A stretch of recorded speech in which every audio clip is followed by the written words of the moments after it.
All right, Liz Spayd, who's the public editor of the New York Times, said she should have, quote, held back more in criticizing some of her colleagues on this show last Friday.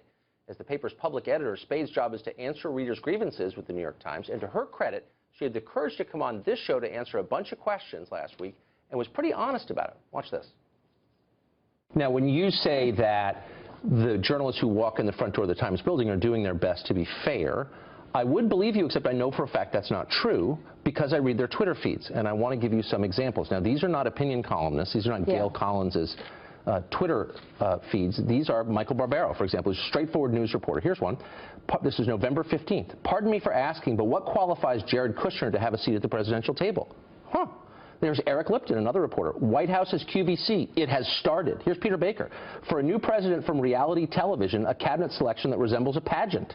Liam Stack, and I'm quoting now, the Electoral College was meant to stop men like Trump from taking office. Are you kidding? These are news reporters saying this stuff? Yeah, I think it's outrageous. I do think that when people go over the line like that, and I think some of those are over the line, that there ought to be some kind of a consequence for that. So Liz Spayd's position is if you're a newspaper reporter covering politics, you ought to try to be fair and not let your personal views affect your coverage. It seems like a pretty conventional answer, and yet it sparked a backlash. Journalists on the left were quick to attack her online, and boy, did they. A guy called Lee Fang, who works for a company called The Intercept, tweeted this, quote, "The New York Times really embarrassed itself by hiring Liz Spayd as public editor." Of course, he didn't explain why. Keith Olbermann tweeted this, "This editor appears to be from 1987 or earlier. Sorry, get in the game or get out. #resign. Olbermann, I think, has gotten out of the game, as far as I know. And the New York Times' Mike Isaac wrote this on Twitter, "Very short-sighted. Our politics reporters use Twitter effectively, especially when I can't keep up with all articles."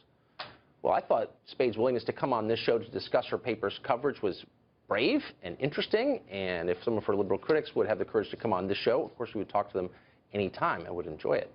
Joining us now is political analyst David Paul Kuhn, who's been watching all this closely. David, it's great to see you. So I don't think Liz Spayd made a particularly controversial point when she said readers have to be able to trust that reporters writing for a newspaper like the New York Times aren't acting out of their personal convictions when they cover the news. I mean, that seems like a pretty basic point, no? Absolutely, and it's actually quite short-sighted to be critical of that point. I think in the scheme of the next few decades, we will see this obsession with Twitter as further undercutting the already troubled image of the mainstream establishment media. After all, journalists are held in about as much respect as bankers. We've seen opinions of journalists have since the late 90s, and it doesn't help when journalists, news reporters at perhaps the country's most esteemed newspaper are tweeting snark and at times opinionated comments. And it certainly further undermines the perceptions of neutrality, which, if anything, this is a debate about perceptions, and news reporters should be doing everything they can to maintain the perception that they deserve the pedestal they so wish they commanded. That's exactly right. It's actually too transparent. We're learning too much about the people who are covering our news. Too much transparency is always disappointing. That's why nudist colonies are always a letdown when you actually get to one. But we're learning that these people are actually kind of political activists posing as journalists. So why would we trust what they write? Yeah, it used to be that a news reporter became a columnist, and we're like, I always knew that reporter had that opinion. But that at least happened after the fact. I think Twitter really undermines a pedestal I want the New York Times to have. I mean, I really, really want the Wall Street Journal and the New York Times, et cetera, to be held in the esteem they wish they were. But I think they further undermine the respect they so desire when they act often in childish manners, especially even if it's not opinion. The snark itself, I think, undermines the respect they so demand. Well, sure, because a country this big and this diverse, this spread out as ours, needs a news source or two that are commonly recognized as accurate. I mean, it brings the country together, and the opposite is also true when you don't have one. It's also, of course, completely ironic because the media has been extremely critical of Donald Trump for his use of Twitter as a presidential platform. And while I'm not going to offend Twitter as being presidential or Donald Trump for being presidential by using Twitter in the fashion he does, let's be candid. It's the journalists and it's the reporters out there today across the media that trailblaze the use of Twitter as the avenue for the public conversation in America. And let's also note that Twitter is only read by about 15% of the public, and yet it's used by about 100% of political reporters.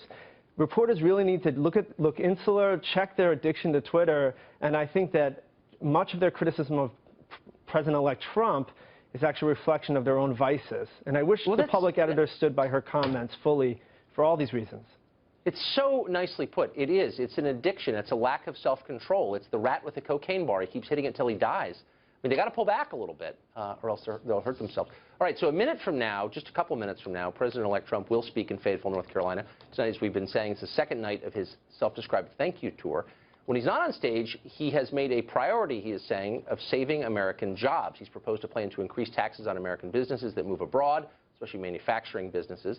And a new Politico Consult poll this morning found that 74% of registered voters, not just Republicans, but all voters, supported that plan. Does that surprise you? It's certainly in keeping with what we're seeing in opinion surveys. And I'll say this. What we're seeing is that Donald Trump, while his presidential election doesn't necessarily give him a mandate, he certainly has a mandate on these issues of trade and on a degree of nationalism when it comes to protecting American jobs. And that mandate transcends party lines, and it does certainly further show that Donald Trump is really treading a third way in American politics. Yes, because, I mean, the one thing that both parties have in common, the representatives in Washington are all committed to libertarian economics, that the market should be basically unfettered. I know we talk about regulations, and those are real and significant. But, I mean, the elite left, the people who run the tech companies, for example, are every bit as in favor of the free market as anyone at the Heritage Foundation. And we just discovered that the rest of the country doesn't agree with them on either side. Is that a surprise? It was to me. It just captures how much has changed. I mean, first of all, the left, especially out of San Francisco in the tech sector, they're sort of the high end of the service sector, and they're benefiting from free trade, right? We know, but obviously the old Democratic coalition has been sundered by free trade, and a lot of that has to do with the WTO and China entering the WTO. And listen, obviously tariffs can be dangerous, and Donald Trump, and we don't know how much of this is statements of principle versus statements of policy. But it is something new and perhaps refreshing to see a president-elect his bias lean the other way. Instead of towards the establishment globalist consensus, his bias leans towards a nationalist, I will look out for the American worker, brown, black, and white alike. His views are literally the opposite of those of the people who run the Republican and the Democratic parties. The opposite. And what I find so striking is they didn't know that.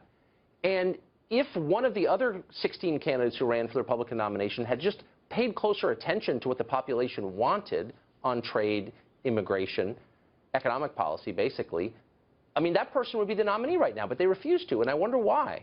Well, that's right. So in some sense, the free market of ideas sundered the Republican establishment. They weren't paying enough attention to their consumers, and their consumers saw that they had no product, no candidate that met their demands, and therefore they went to an outsider, and therefore we got Donald Trump.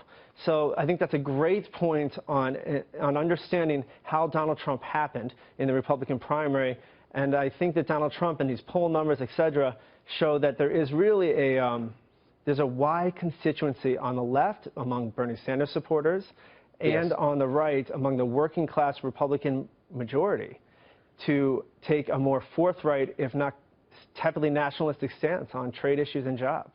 And do you think that explains the hysteria over race and the unwillingness of, for example, the Clinton campaign to take seriously any of Trump's economic ideas and instead focus on his personal shortcomings on the identity politics side? Because if chunks of the old-fashioned left ever figured out that they kind of agree with Trump on some of this stuff, that would be a disaster for the Democratic Party. So they had to use this stuff to distract those voters from the truth. Well, we have two things going on, right? We have this phenomenon of the Clinton campaign senior staff basically pointing to every excuse but themselves. Right. And part of that, let's be honest, is about justifying their salaries, their jobs. Of course. It's James Comey. It's Donald Trump's racism. It's white nationalism. It's we not didn't our run a fault. terrible campaign. No, exactly. And I wish more reporters would call out this political industrial complex that obviously has something to do with all the defensiveness among the Clinton campaign. That said, I also think that clearly, and I think it's evident, that clearly, and when you look at polling, you see this, that when you looked at the supporters in the primaries, both the Democratic and Republican contest, Bernie Sanders supporters and Donald Trump supporters came from areas most affected by the deindustrialization of America. That's right. Most Exactly. affected by wage inequality. And it's not that economics was deterministic, but absolutely the decimation of the American industrial sector has a great deal to do with the upheaval on both sides of American politics. Yeah, no, trade has really hurt manufacturing. Not as much as Trump has hurt political consultants, though. And I hope you'll come back for our series on how much did they make. We want to get to the bottom of that. Show us pictures of your house in Barbados that you got for losing yet another presidential campaign. I hope you'll participate. David, thanks a lot. Thank you for having me.